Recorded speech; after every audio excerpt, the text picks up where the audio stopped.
The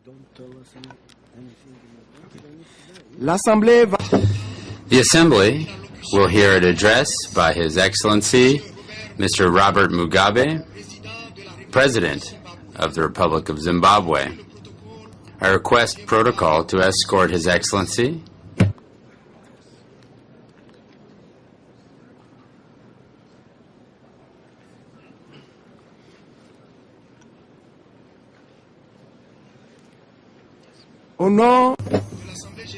On behalf of the General Assembly, I have the honor to welcome to the United Nations His Excellency Robert Mugabe, President of the Republic of Zimbabwe, and to invite him to address the Assembly.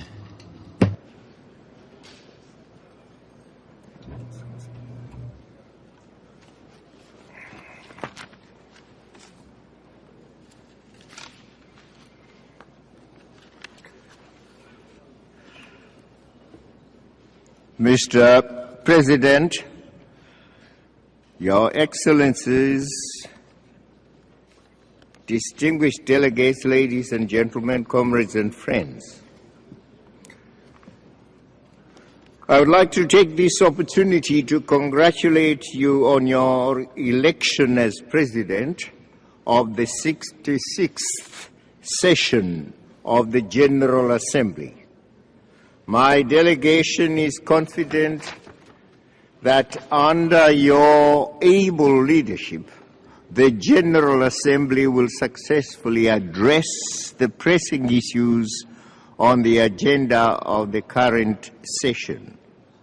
I also wish to pay tribute to your predecessor, Mr. Joseph Days, for successfully steering the proceedings of this august House during the 65th session.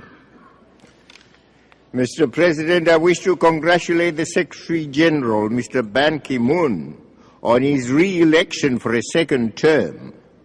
The Secretary General will remain hopeful, will strive to shepherd the United Nations in an open, transparent, inclusive, multilateral approach. Such an approach, I believe, would renew and revive the hopes and expectations of developing countries in the efficacy of the world body. Zimbabwe reposes her hopes in a United Nations that recognizes the equality of sovereign states as enshrined in the founding charter.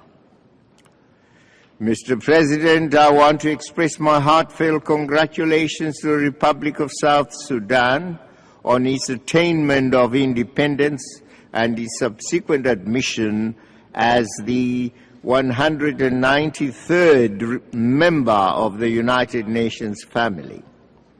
As we all congratulate this new nation, Zimbabwe calls upon the international community to render all the necessary support to its government and people in tackling the numerous development challenges that lie ahead of them. Zimbabwe stands ready to make its modest contribution to that end. Mr. President, the theme, the role of mediation in the settlement of disputes, is most apt. But how do we, the United Nations members, measure in relation to it in our activities here at the United Nations and out there in the real world? It is my principled view that we must be duty and honor bound to operationalize the principles upon which the Charter of the United Nations is based.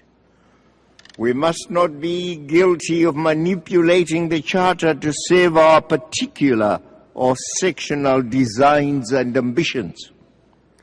The Charter is our set of commandments that must be strictly obeyed by each and every member if international and regional peace is to be maintained. We cannot honestly say today that this is the position in regard to NATO states versus Libya.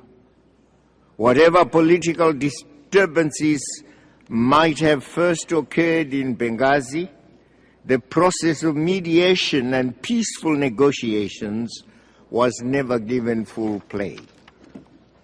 It was deliberately and blatantly excluded from shading positive influence over the developments. There was quick resort to invoking Chapter 7 of the Charter with gross deliberate misinterpretation of the scope of the mandate originally given NATO to oversee and protect civilians. Mr. President, bilateral hatreds and quarrels or ulterior motives must not be allowed to creep into considerations of matters pertaining to threats to international peace and security, or even to the principle of the responsibility to protect. We are yet to be convinced that the involvement of the mighty powers in Libya's affairs has not hindered the advent of the process of peace, democracy, and prosperity in that sister African country. Our African Union would never have presumed to impose a leadership on the fraternal people of Libya, as NATO countries have illegally sought to do, and in fact have done. At the very least, the African Union would have wished to join those principled members of this august body who preferred an immediate ceasefire and peaceful dialogue in Libya. The African Union was and remains fully seized with this crisis and will spare no energies in fully complementing the United Nations so that peace returns to Libya and its tormented people. We wish that process Godspeed. Mr. President, the newly minted principle of the responsibility to protect should not be twisted to provide cover for its premeditated abuse in violating the sacred international principle of the Charter, which is the principle of non-interference in the domestic affairs of states, because to do so amounts to an act of aggression and causes destabilization of sovereign state. Moreover, to selectively and arbitrarily apply that principle merely serves to undermine the general acceptability of it. Indeed, more than other states, all the 5 permanent members of the Security Council bear a huge responsibility in this regard for ensuring that their historical privilege is used more to protect the United Nations Charter than to breach it, as is happening currently in Libya through the blatant, illegal, brutal, callous NATO's murderous bombings. There we see NATO bombing places, hunting and hounding the children of Gaddafi. Have the alleged sins of the father now visited the sons, the children? Have the children lost their right to life? They are no longer human beings. They are being hunted every day. Or is it because each of them is no longer worth the price of the barrel of oil? After over 20,000 NATO bombing sorties that targeted Libyan towns, including Tripoli, there is now unbelievable and most disgraceful scramble by some NATO countries for Libyan oil, indicating thereby that the real motive for their aggression against Libya was to control and own its abundant fuel resources. What a shame.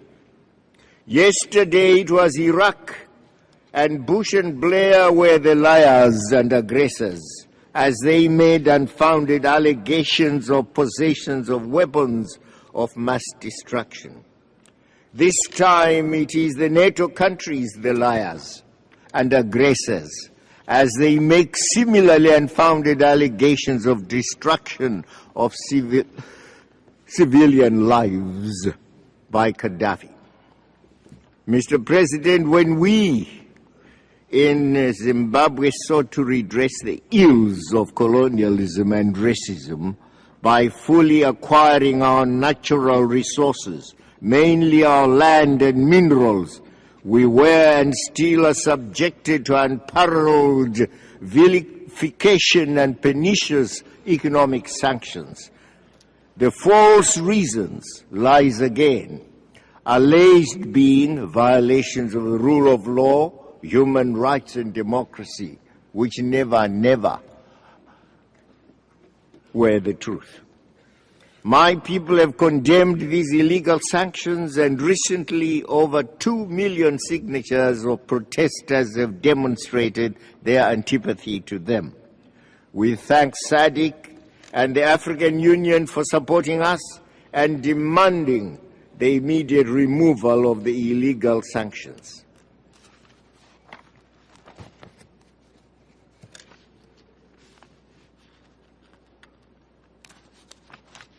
Mr. President, we in Africa are also duly concerned about the activities of the International Criminal Court, which seems to exist only for alleged offenders of the developing world, the majority of them Africans.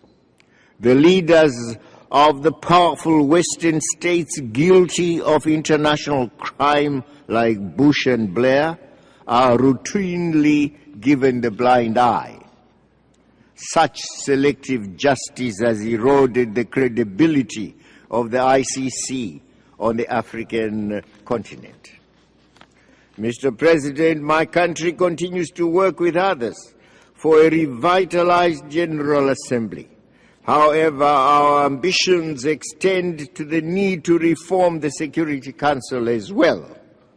Africa's call for at least 2 permanent seats for its members on the Security Council has been constant for decades. Africa cannot remain as the only region without permanent membership of the Security Council. Mr. President, the current global economic crisis and its attendant financial crisis compounds the plight of us, the most vulnerable, that is, the developing countries. The present international economic and financial architecture has to be reformed and made to respond timelessly to the real needs of all our peoples. The situation challenges the ability of our developing world to achieve the Millennium Development Goals. Mr. President, as we celebrate the 10th anniversary of the Durban Declaration and Plan of Action against racism, xenophobia, and other related social ills, let us all recommit ourselves to fight and defeat these evils. Mr. President, my country fully supports the right of the gallant people of Palestine to statehood and membership of the United Organization. The United Nations must become credible by welcoming into its bosom all those whose right to attain sovereign independence and freedom from occupation and colonialism is legitimate. Let us all accept Palestine as a legitimate state and a member of this body. Similarly, the tormented people of the Sahrawi Arab Democratic Republic must not be forgotten. We call for immediate progress in the engagements for a solution to their long-running saga. Mr. President, the conference of the parties later this year is a pivotal occasion from which we should emerge with agreed measures to address matters of climate change and how to mitigate threats to the very existence of small island states in particular, and to the coastal regions of many heavily populated nations. Zimbabwe will be fully engaged in those negotiations. Let me reiterate my country's full belief in the aspirations enshrined in the Charter of the United Nations. We must all resist any abuse to which it may be exposed through the unwelcome behavior of a few. My country celebrates the United Nations Women entity as it addresses the position of more than half of humankind in all our countries. The African Union must not be undermined, rather, it should be allowed to complement the United Nations efforts for peace and security on the continent. Zimbabwe is a peaceful member of the African Union, of SADC, COMESA, NAM, and many other international economic and trade organizations, and thus desires to continue to play its part in creating a peaceful environment in the world. The United Nations can count on the unqualified support of Zimbabwe as required, even if only in our modest way. May I wish the 66th United Nations General Assembly every success. Mr. President, I thank you.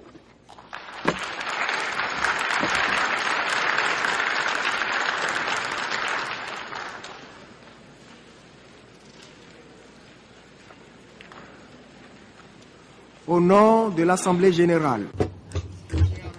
On behalf of the General Assembly, I wish to thank the President of the Republic of Zimbabwe for the statement just made.